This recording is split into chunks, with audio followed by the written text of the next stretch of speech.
না, এবার আর নতুন বাপ খুঁজে পেল না বাংলাদেশ। বাংলাদেশের ক্রিকেট প্রেমীরা সবাই না, ওরা খুঁজেছিল এবার যদি আবার অস্ট্রেলিয়াকে বাপ বানানো যায়, অস্ট্রেলিয়া তো হেরে গেল। যদি ইংল্যান্ডকে বাপ বানানো যায়, তাও ইংল্যান্ডকে ভারত ফুটিয়ে দিল। লাস্টে কাউকে যখন পেল না, ওরা সাউথ আফ্রিকাকে বাপ বানানোর চেষ্টা করছিল। 2024 টি-20 ওয়ার্ল্ড কাপে ভারত চ্যাম্পিয়ন হলো। সেই সঙ্গে 2023 যে জ্বালা ছিল, রোহিত শর্মা, বিরাট কোহলি ইন্ডিয়া টিমের মিটল, তার সাথে সাথে আমাদেরও মিটল। মানে 2023 সেই দিন আমি এখনো ভুলতে পারি না।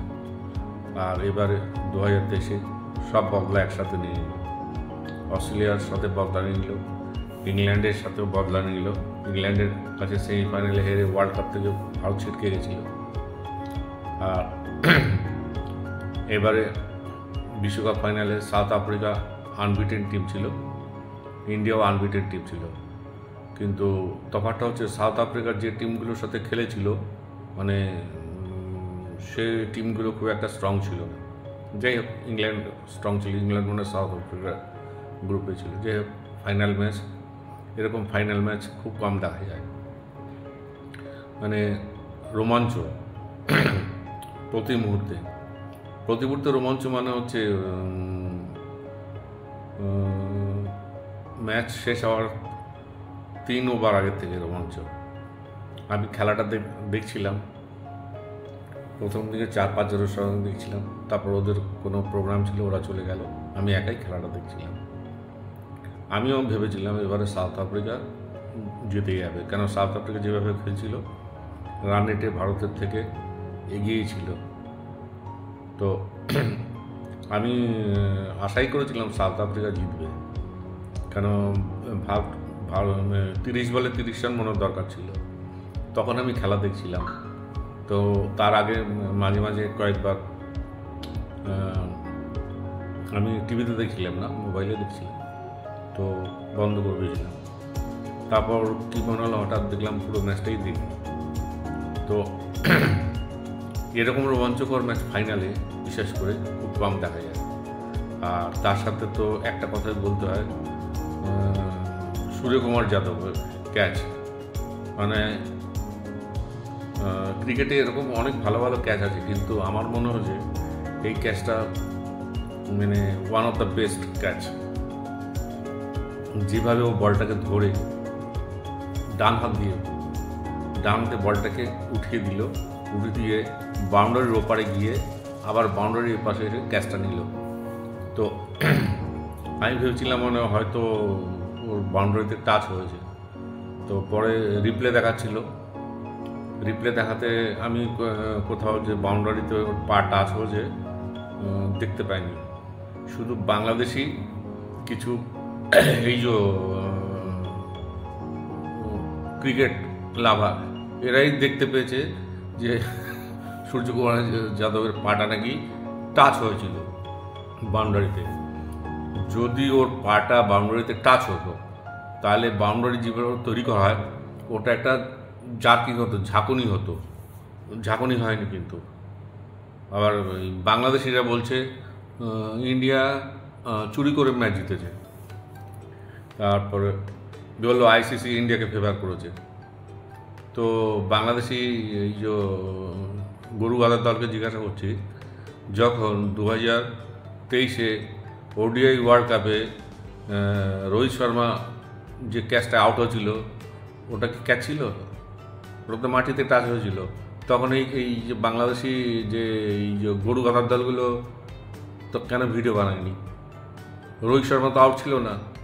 তো যে কোনো খেলাতে এরকম ভুলভ্রান্তি হয়, এটা মেনে নিতে হয়, কেন আম্পায়ার ডিসিশন হচ্ছে লাস্ট ডিসিশন। তো এটাকে বাংলাদেশিরা বলছে ভারত চুরি করে জিতেছে। আরে খেলা কতদিন দেখিস তোরা? কটা ম্যাচ দেখিস? সচিন তেন্ডুলকর মতো প্লেয়ারকে কতবার বাজে আউট দেওয়া হয়েছে যে আউট হয়নি। সৌরভ গাঙ্গুলিকে কতবার এরকম আউট দেওয়া হয়েছে, তখন বাংলাদেশি এই যে এই কী বলবো এদেরকে মানে গালাগালি দিতে ইচ্ছা করে, তখন তোরা কোথা থাকিস? আইসিসি নাকি ইন্ডিয়াকে সাপোর্ট করে। আরে আইসিসি কেন ইন্ডিয়াকে সাপোর্ট করে? আইসিসি কি একজন চালায় নাকি? আইসিসি সব দেশ মিলে চালায়। আর আইসিসি প্যানেলে যেসব আম্পায়ার থাকে, থার্ড আম্পায়ার থাকে, ওরা কি আইসিসির কাছে বিক্রি হয়ে গেছে? আমি ধরে নিলাম ইন্ডিয়া সবচেয়ে বেশি ফান্ড দেয়, আর এই ফান্ডেই ক্রিকেটটা চলে। তার মানে কি সবাই বিক্রি হয়ে যাবে? এটা কোনোদিনও হয়? তারপর আবার বাংলাদেশের কিছু ওরা আমাদের আবার কাংলু না কি একটা বলে, যাই হোক। তো আমি বলতে চাই যে তার মানে কি যে যতগুলো আউট হয়েছিল সব আম্পায়াররা জেনে বুঝে দিয়েছে? এরকম হয় কোনোদিনও? আর এটা মনে হচ্ছিল ভুলে গেলাম এদের নিয়ে, এরা হচ্ছে সবচেয়ে বড় জোকার। এরকম জোকার মানে পৃথিবীর কোনো দেশে নেই। এরা যেখানে ইন্ডিয়ার খেলা হবে সেখানেই এরা ইন্ডিয়ার বিরুদ্ধে যে দল খেলবে তাকে সাপোর্ট করবে, এটা জানা কথা। তাই নিয়ে আশ্চর্য হওয়ার কিছু নেই। আর এরা কমেন্ট করবে, এরা ইন্ডিয়ার জেতা দেখতে কিছুতেই পছন্দ করে না, ভালো লাগে না। কেন? এদের মনের মধ্যে যে বিষ ঢুকে আছে, যে বিষ ওদের ঢুকিয়ে দেওয়া হয়েছে, একসময় পাকিস্তানে ছিল। আমি কালকে পাকিস্তান ইউটিউব চ্যানেলে অনেক দেখছিলাম, ওরা ইন্ডিয়ার জেতাতে খুশি হয়েছে এবং ওরা পজিটিভ কথা বলেছে, এবং ওরা শুরু থেকে বলছিল ইন্ডিয়াই কাপ নিয়ে যাবে। তো ওরা তার মানে পাকিস্তানি ক্রিকেটার যারা ক্রিকেট লাভার্স, ওরা মানে ভালো ক্রিকেট বোঝে। আবার কিছু কিছু তো উল্টো মেরু লোক থাকবেই। পাকিস্তানের দু একজন বলছে এটা ম্যাচ বিক্রি করে দিয়েছে, আর বাংলাদেশ এগুলো সবাইকে টপকে বলেছে সাউথ আফ্রিকা ম্যাচ বিক্রি করে দিয়েছে। ম্যাচের শেষে সাউথ আফ্রিকান প্লেয়াররা চোখের জল যারা দেখে, এরপরও দেখে যদি বলে সাউথ আফ্রিকা ম্যাচ বিক্রি করে দিয়েছে, তো তাদের মতো যারা এই ক্রিকেট লাভার্স, ওদের ক্রিকেট না দেখাই ভালো। কারণ ক্রিকেট খেলাটার সম্বন্ধে এদের না আছে কোনো আইডিয়া। আর বাংলাদেশ টিম তো সারা পৃথিবীতে একটা হাস্যকর টিম বললে জোকার টিম এটা একটা। তেমনি বাংলাদেশের যারা ক্রিকেট লাভার, ওরাও বড় বড় জোকার। নাহলে ক্রিকেটাররা খেলে আসছে, এয়ারপোর্টে মারতে যায়, এয়ারপোর্টে ক্রিকেটার দিয়ে তেড়ে যায়, ক্রিকেটাররা পালিয়ে যায়। এই হচ্ছে বাংলাদেশ। আমি জানি না বাংলাদেশের যারা ক্রিকেট লাভার্স, আসলে এরা ক্রিকেট লাভার্স না এদের অন্যরকম মেন্টালিটি, সেটা বলে দেওয়ার দরকার নেই। এরা যেখানেই ভারতকে খেলতে দেখবে, তার এগেন্সটে যে দল থাকবে ওকেই বাবা বানিয়ে দেবে। তো কালকে সাউথ আফ্রিকায় বাবা বানিয়েছে, সেটা বানাক। ওরা দিনে দিনে আজকে এক বাবা, কালকে এক বাবা বানাক, আমাদের কোনো প্রবলেম নেই। তো খেলার যেটা রেজাল্ট হওয়ার সেটা হবে, যে ভালো খেলবে সে জিতবে, যে খারাপ খেলবে সে হারবে। কালকে দুটো টিমই ভালো খেলেছে, তবে আমি একজন ভারতীয় হয়ে বলছি, সাউথ আফ্রিকা আমিও আশা করেছিলাম সাউথ আফ্রিকা জিতবে, কিন্তু খেলাটা ঘুরিয়ে দিয়েছে রোহিত শর্মা ক্যাপ্টেন্সি। এটা নিয়ে কেউ কথা বলেনি। বাংলাদেশি এই যে মানে বাংলাদেশি মার্কা, মানে মাদ্রাসা মার্কা ছাপ, যারা ক্রিকেটে কিছু বোঝে না, এই কথাটা কেউ বলেনি। আর ভারত এমন একটা টিম যে কোনো মুহূর্তে খেলা ঘুরিয়ে দিতে পারে। খেলা ঘুরিয়ে দেওয়ার মেন কারিগর হচ্ছে রোহিত শর্মা যেভাবে বুমরা আর হর্ষদীপকে লাস্টের 3-4 ওভার ইউজ করে বলে রেখে দিয়েছিল, হ্যাঁ, তো ওরা তো এগুলো বোঝে না। কালকে আমি একটা কথা বলবো যে দুটো স্পিনার আমাদের খুব বাজে রান দিয়েছে, ওরা মানে দুজন মিলে প্রায় 106 রান দিয়েছে, কিন্তু সেদিকে সাউথ আফ্রিকার স্পিনাররা দ্বিতীয় না তৃতীয় ওভার থেকে স্পিনার নিয়ে আসা শুরু করেছে। সবচেয়ে ভালো কালকের পিচ খুব ভালো ছিল, ব্যাটিং পিচই বলবো, ব্যাটিং বোলিং দুটোই হবে। তো যখন হার্দিক পান্ডিয়াকে রোহিত শর্মা বল করতে দিল, তখন আমিও একটু অবাক হয়েছিলাম যে এই মুহূর্তে হার্দিক পান্ডিয়াকে আনাটা ঠিক। তবে আমরা তো ক্রিকেট খেলি না, ও আমরা খেলা দেখি, আনন্দ করি, ফুর্তি করি, কিন্তু যে মাঠে থাকে সেই জানে তাকে কী করতে হবে। রোহিত শর্মার ডিসিশান এখন দেখতে পাচ্ছি ঠিকই ছিল। রোহিত শর্মা যখন হার্দিক পান্ডিয়াকে বল দিল, প্রথম বলটা মনে হয় কিছু হয়েছিল, সেকেন্ড বলে কট বিহাইন্ড হয়ে গেল। আর হার্দিক পান্ডিয়া কীভাবে বল করতে, রোহিত শর্মা বারবার কিন্তু এসে বলছিল এখানে এখানে বল ফেলতে, ওখানে বল ফেলতে। যখনই এরকম কোনো ম্যাচে ক্যাপ্টেন ভার্সেস বোলার মধ্যে কী আলোচনা হয়, তার জন্য ক্রিকেট খেলতে লাগে না, একটু যারা ক্রিকেট বোঝে তো ক্যাপ্টেনের কোনো একটা নির্দেশ থাকে। সেদিক থেকে বলবো যে রোহিত শর্মা খুব ভালো ক্যাপ্টেন। আর আমার সবচেয়ে ভালো লেগেছে এই টুর্নামেন্টে বিরাট কোহলি ঠিকমতো রান পাচ্ছিল না। অনেকে বলেছিল, রোহিত শর্মা তো নিজেই বলেছিল, আর অনেকে বলেছিল ও রান পাবে ফাইনালে। আমিও ধরে নিয়েছিলাম রান পাবে ফাইনালে। এবং যখন বিরাট কোহলি খেলছিল তখন কিন্তু আমার সঙ্গে যারা ছিল 4-5, আমি বলেছিলাম যে বিরাট কোহলি 75 থেকে 76 রান করবে, ও যেভাবে খেলছে একদম মিলে গেল 75 থেকে 76ই। এবং আমার সাথে যারা ছিল বলে আপনি এত পারফেক্ট কীভাবে বলে দিলেন।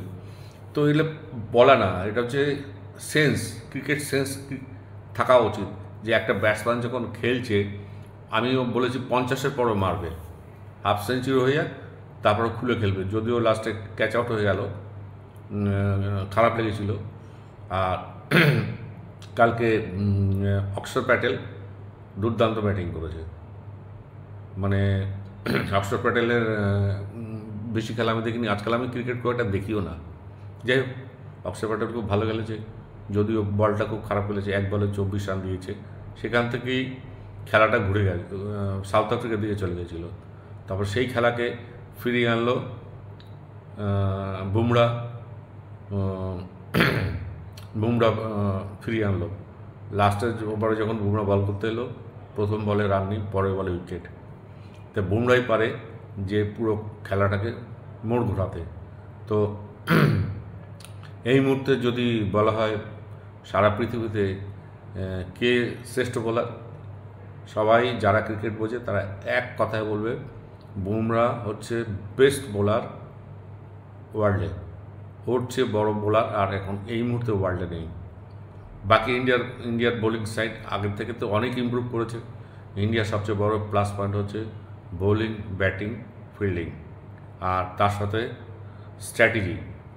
যেখানে রাহুল দ্রাবিড়ের মতো কোচ আছে, হ্যাঁ, রোহিতের মতো ক্যাপ্টেন আছে, যে কোনো মুহূর্তে খেলা ঘুরে দিতে পারে। আর ভারতবর্ষের ক্রিকেটারদের সেই ক্ষমতা আছে।